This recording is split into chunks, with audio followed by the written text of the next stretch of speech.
Yo, yo, yo, yo, yo. So, welcome. I wanted to come on here, make it a little, some practice.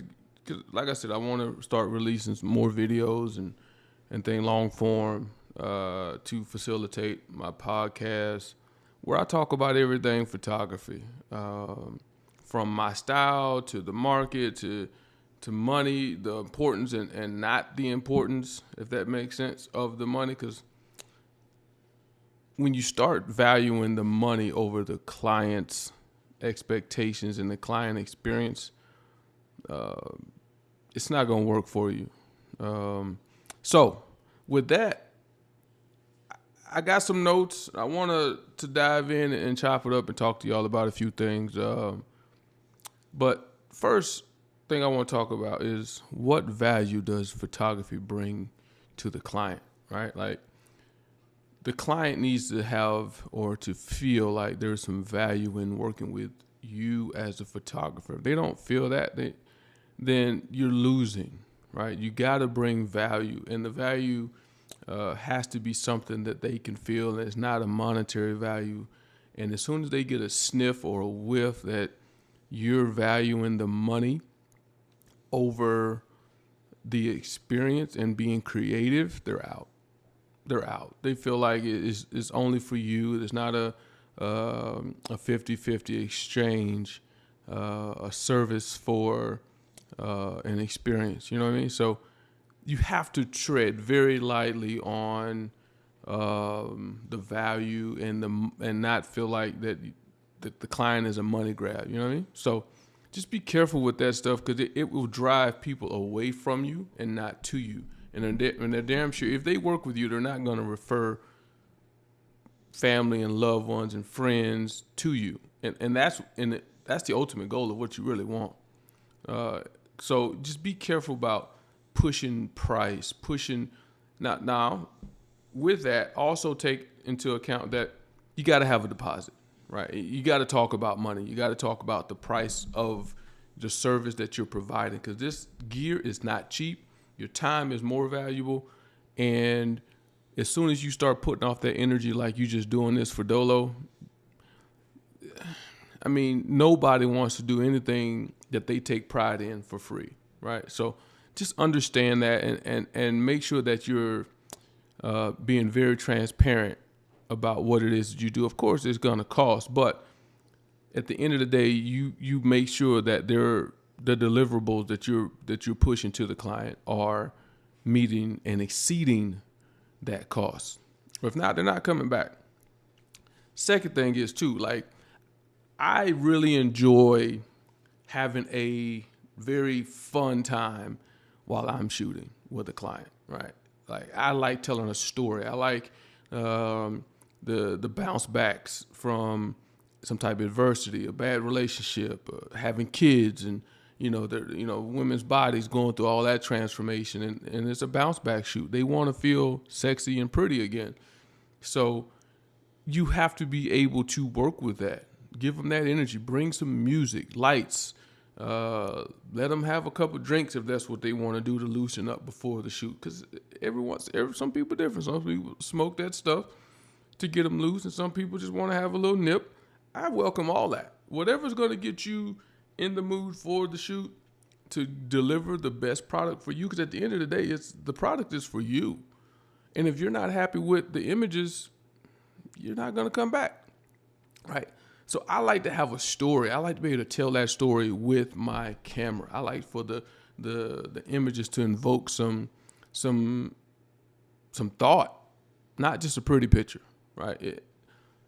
And a lot of things are transcending or trending towards just a pretty picture for 2 or 3 days and then it's gone, right? Because they put it on social media. I want to build albums that people can put on their desk sides, bedsides, coffee tables, that when company come over, it tells a story, and they can tell a story that goes with those images. And then the artist's value. What is my value? What value am I bringing? If I'm not bringing any value to that person's life, then I feel like the shoot is for fun. It's for nothing, right? So you have to make sure that there's a story and there's some value there. So it's a very thin line that photographers are walking these days to not feel pushy, because there's a trend also, especially in the area I'm in. I'm gonna speak on the area that I'm in El Paso. There's a trend of hobbyists that are somewhat watering down the game. They water down the game, and people are working with a lot of hobbyists and expecting professional work, and then they're getting hobby results. And I see it posted all over the internet and social media and everywhere else. And I kind of just look at those images like, yo, you could have got a much, much better result if you worked with somebody that knew what they were doing and took what they do seriously. I take my shoots very seriously. I'd much rather focus on quality over quantity of shoots. I know people that, they're boasting and bragging about having shoots every day and clients this and that. They don't have a free weekend and that. Don't burn yourself out, right? Don't push out so much product that is watered down and is not showing any type of creativity. I want to be able to post my images on the internet and people know, yo, that's Stu, that's Grumpy Vet, that's definitely his. And then when they look at it, it's me. That's what I want to leave. I want to leave a legacy, a brand, a look, right? Like when you see certain fashion styles, you know what it is.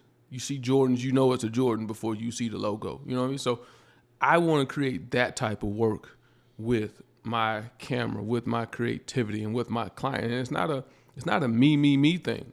Oftentimes, if you would sit down and ask any of the clients that I have worked with, they will tell you I ask them for their input. What are your best angles? What body feature do you want to capture the most? What body feature do you want to conceal, hide? Because I'm not going to Photoshop. I don't even own Photoshop. I refuse to because it's too powerful, and it's a scapegoat for a shitty photo. Excuse my language, but it is.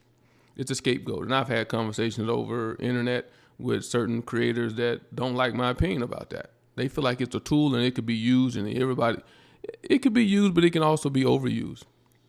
Right? Now, I slide a few sliders when I'm editing, but I don't take out and enhance or none of that stuff with what I do.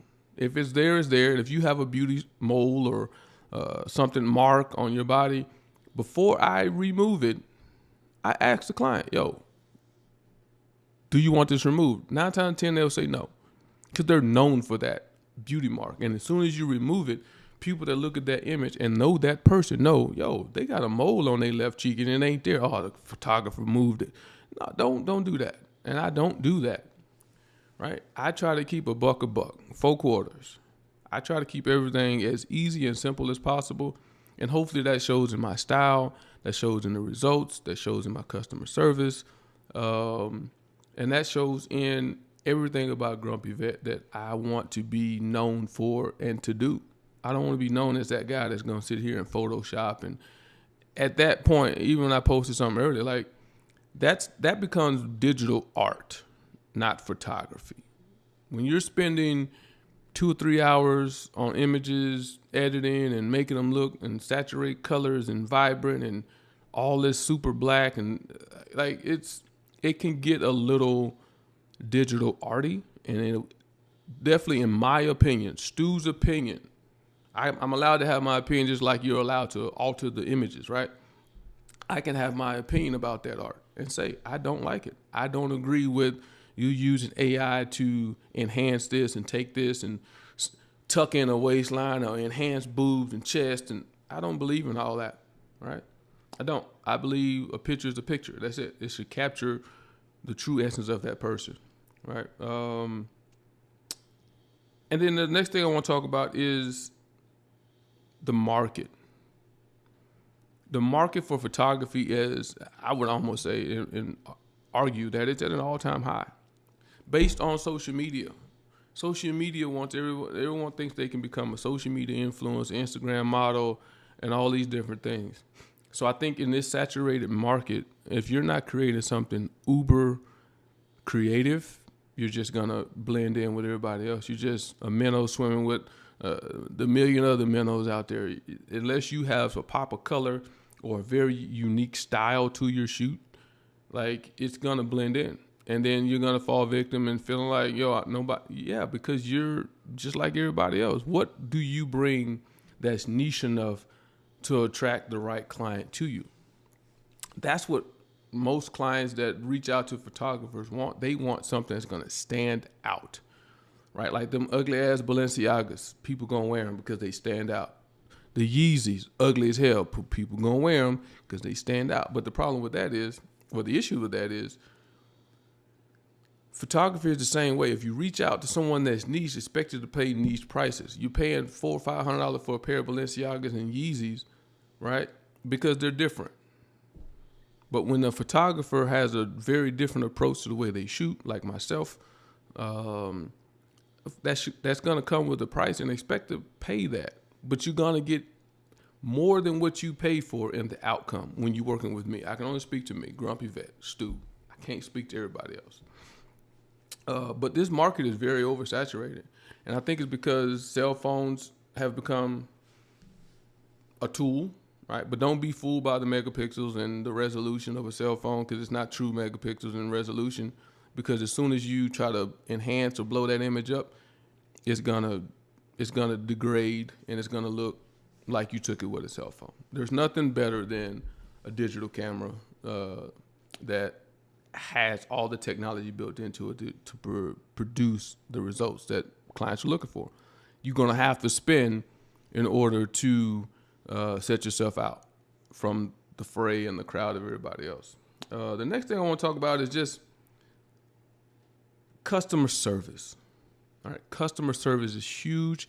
I keep it 100. I keep it a buck, right? I keep it as transparent as possible, but it's difficult especially when you're out here marketing, people hitting you up. And as soon as I throw my price out there, and for the price that I'm charging, if you can't afford what I'm charging, I just don't know where you're going to get better quality from to meet that price. I get hit up all the time from other photographers who are like, Stu, what the fuck are you doing? Yo, that really your prices? Those, like, what are you doing? Bro, have you looked at your portfolio? Have you looked at your body of work? Why are you charging X? I charge $800-900 for the same thing you're offering for X. You know what I mean? So I know, because I am getting this thing started from the grassroots. I retired 3 years ago, picked up a camera, and I just turned pro, I would say a year or so ago. But I'm no dummy. I know in order to get my work out there, I got to set my prices to be able to get my work out there until I become on and popping. Then once I become on and popping, then my prices should and could move. Or I may stay where I am, because at the end of the day, I've told y'all this in many videos, my camera does not pay my bills, right? So I'm not desperate for money. I do this for the pure enjoyment and satisfaction of seeing a client's face, and they absolutely love the product. They love how they look. Too many clients have came to me during the shoot, after the shoot, and say, I still can't believe that's me. That's what I do this for. That's what I do this for, right? And that's the best feeling in the world to me. Some photographers will disagree, because they pay bills and feed kids and everything else with their camera. I'm in a situation where that's not the case, but I extremely love what I do. I'm passionate about what I do, which is why I'm so opinionated about the art and the craft of photography. It's not something I always did, but when I started looking at it, my dad took a 28 millimeter camera to Vietnam with him in his right cargo pocket.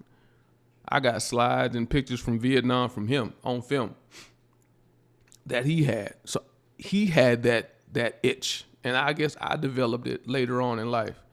But it's one of those things I just passionately enjoy doing. It's instant art for me.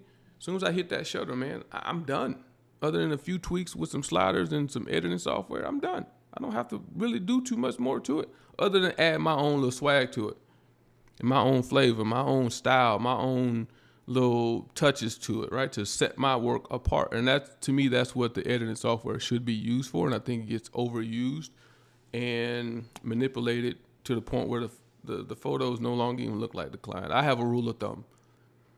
if I take a break and I come back to that image and my initial reaction is, what? Like some images, I will tell you, I've overworked them because I look at social media too much and I look at the trends, and I almost start falling into that same boat, and I have to go back with some fresh eyes and retouch or like minimize some of the editing that I did, because it no longer looks like the image. And when the client sees, they're like, damn, I don't remember the sky being that blue yesterday.